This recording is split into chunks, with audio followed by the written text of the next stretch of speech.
Hey everyone, this is Ultra Runner. Welcome back to the channel. Today we're going to take a look at the top 5 Studio Series 86 releases so far. And I've got, as you guys know, if you follow the channel, I am a Studio Series 86 completionist, so I do have every single release so far that's come out, including the Core Class Ratchet and Ironhide. Right now I have in my Apollo loot, I guess from SS86 I've got Kranix, The Matrix, Shockwave, and Skyward. And I do have the pre-order, I was able to get the pre-order for the Target exclusives as well.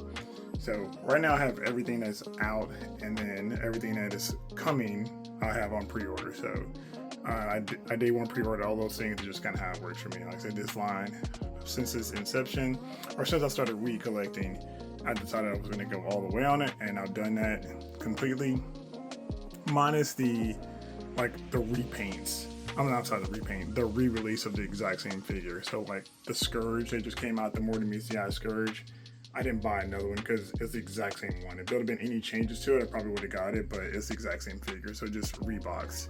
Just like they're redoing the Dinobots or re-releasing the Dinobots, I'm not picking those up again because, of course, they're the exact same figure. So, but based on what we've gotten so far, which is a lot of great stuff. So if you're a G1er, if you're a Transformers the Movie 86 fan, we're eating good right now. So there's a lot of great figures out. So what I want to do is just kind of go through what's out right now and really kind of give you guys, my take on, and as a completionist for this line, what are in my opinion, the best figures they've released so far. So for number 5, I'm going to start with SS86 Optimus Prime.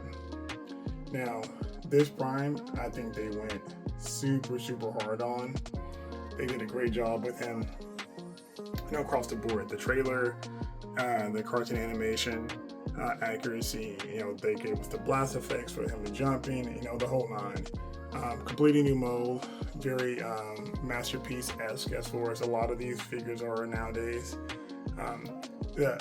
Probably the only downside to him is the fact that there's a lot of different color reds on him, because some of the stuff they done when he was originally released, the feet were backwards and all kinds of stuff like that. And one of the things I'm going to do probably sometime next week is one of the subscribers was telling me I should do a swap like I did with Megatron, swap Optimus pieces from the battle damage to the clean one. So I'll probably end up doing that just to get a more accurate version. Like I said with the Megatron, I just basically blame the discoloration on the fact that he's got beat up, it's discolored. But across the board, this is definitely not a miss. If you're looking for a definitive Optimus Prime from G1, you cannot go wrong with this guy. So for number 5, I think we're going to go with Optimus Prime. And then for number 4, top releases, I know it's going to come as a surprise to a lot of you guys. It's Ultra Magnus. Now, Ultra Magnus for me this is my guy. He was my Autobot leader. I didn't start collecting until 86 when I saw the movie. And then after that, I started picking up those here and there. But like I said, I never owned a Prime. Magnus was my guy. And for this Ultra Magnus here, this is exactly what we want in Hasbro. We want them to take the Masterpiece engineering and downscale it. And that's exactly what they did for this. And they improved it, because I can tell you, for someone who owns 2 of the Masterpiece molds of this particular one, the official Takars, they definitely made some great improvements on this Ultra Magnus here. And the fact that he's a one-piece transformer, so you can take the cab apart, but it's not a white Optimus Prime. It is just a cab. And the fact that you can transform it in one piece altogether without detaching them and make him so he's not part forming like the original toy was, is just an engineering marvel. And the fact that they gave us this in mainline for $100. I don't think it's $100. I think it was like $89 when they first released. So, that's pretty impressive. And like I say, I'm partial to him as well, but, his proportions could be a little bit better. But I think for all the compression that they did to get this guy to fit into that mold, I mean, he just doesn't miss, and he is definitely one of the standout figures of this SS86 line. So coming in at number 4 is Ultra Magnus. All right, coming in at number 3, right next to him, is the Dinobots. Now, the Dinobots, as I've said many times before on my channel, is my favorite team of all time of any media. I love the Dinobots. All these guys are pretty spectacular. You know, I love their origin. You know how they acted, and granted, it was kind of weird that two of the smartest guys, two of the smartest Autobots created these guys and made them dumb. You know, which is kind of super odd, but it did add for some comedic relief, and the fact that they were just brutes. They turned in dinosaur mode, and they're pretty much indestructible. And the reason I'm putting them all together, because I think it's kind of hard to, unless you just pick up Grimlock by himself, it's hard to just have the one Dinobot. And the only reason they're not higher on this list is because of this guy here. And you can look at it and see why. Why did they not give him gold everywhere like everybody else? That's the only issue. And I have a feeling we're going to get a re-release of this guy at some point. Maybe he'll be a More Than Meets the Eye exclusive or something like that, where they're going to actually make him gold, because they really, after transforming him multiple times, there's no reason for him to be the plastic here to be yellow.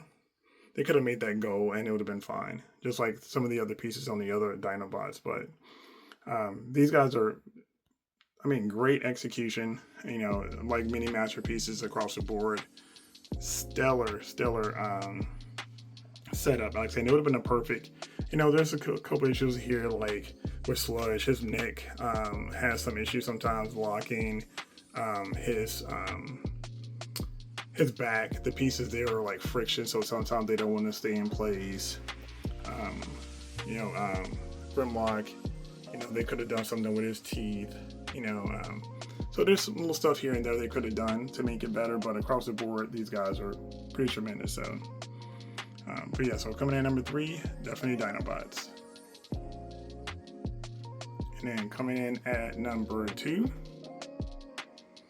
is going to be Megatron, SS86 Clean Megatron, so the original release. Now, this is a little bit of a cheat because this is the battle damaged body with the clean head and chest, but it's because that is the better looking version with the darker cannon and waist and the actual proper colored shins. But aside from that, you know, just looking at the original release and its engineering feat to take that tank and put all that tank into those legs, and yeah, the legs are a little wider than they should be, but to me, it's a super easy trade-off to accept when you have a finished product that looks like this. And this is, like I said, again, for a tank to turn into this, you know, it definitely was a great engineering marvel. Like I said, again, it's just showing how Hasbro can take the engineering prowess from their masterpiece line and apply it to smaller scale figures. And you know, if you want something that jumped right out of the screen, this Megatron dropped right out of the screen. I mean, that is pretty stellar look, and they did a great job with him, for sure. So anybody who's looking at getting this SS86 line, if you got any doubts about this Megatron, he is definitely worth the price of admission. Number 2 in the line, in my opinion. So I'm gonna give an honorable mention before I get to number 1 to the new SS86 new mold Soundwave. For the reason, I mean, this guy still looks pretty good. He's a kind of like a little bit of a downscale of the masterpiece with some improvements, mainly like the legs. The legs are definitely better because, as you guys seen the MPG, I mean, he's got a lot of kibble on those legs. Looks pretty terrible. The cassettes are animation accurate, but I still don't think they look as great as they should. I think Rumble and Frenzy look great, but Laserbeak and Buzzsaw, they're okay. I mean, I don't have a huge issue with them, but they definitely could have been better. But the Soundwave is, like I said, great mold. absolutely stellar. I mean, Soundwave's always a big seller, always super popular, and I think they did a great job with them. They did him justice. So if you were definitely looking to pick, up an SS86 Soundwave, I definitely have to recommend this guy. So he's my honorable mention. And then for number one, right behind him, the biggest SS86 release so far, Devastator. Now, the individual components of this guy, some are great, some are okay, but the fact that they gave us this Devastator in this fashion, this well done, I mean, you just got to give them credit. I mean, they went all out. I mean, there's no skeleton for this guy like they did with the aerial bots and with Minosaur and Bruticus. This is all the parts are built into them, and it's great. Oh, of course, except for the arms. I mean, you have to attach those pieces, of course, but there's no skeleton, so it's really more reminiscent of what we had as a kid. And he is, I mean, this is great. I mean, you look at this. This is perfect. Yeah, because he have had some refinement in places like the kibble on the back and things like that. Yes, but. And honestly, he could have been a little bit bigger because I think he's a little underscaled. Especially if you have him like with Megatron in front of him. I don't think, Megatron is to the waist of Devastator. Especially in the movie anyway, because the movie, of course, Devastator was much bigger. But across the board, no real complaints, man. Like, you gotta just love this guy. And yes, it's 6 figures that you have to buy to get that, so it's a little bit of a cheat. But I mean, the fact that you can buy the pack that's got all in one, I mean, that's devastating in itself. So I'll just take that as because I bought them piece by piece, of course, upon release. But yeah, so that is my top 5 and honorable mention for the best Studio Series 86 releases so far. Let me know in your comments below. Let me know what you think. If you got a different order or different figures that you like. I appreciate you guys hanging out. Thanks. Later.